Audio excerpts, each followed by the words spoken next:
about how to get yourself out of a rut, out of a situation. And the first thing I said was that, first of all, take responsibility.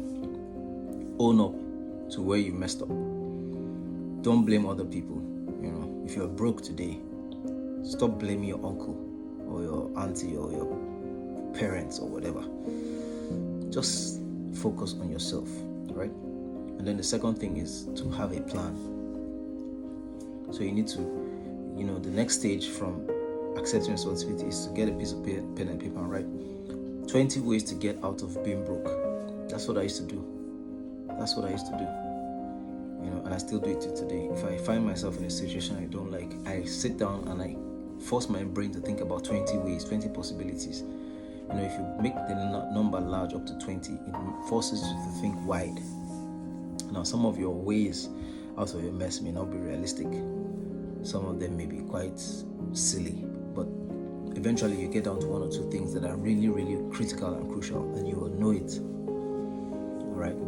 And then from there, the next thing to do is to understand that there is no change that can happen in your life or in your world unless there's a change that happens inside of you.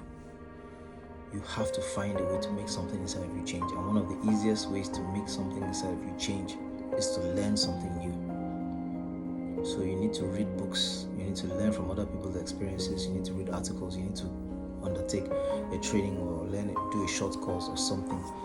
You cannot change unless you are learning, unless you are acquiring new information that you internalize and that you apply to your life. It might be a new skill.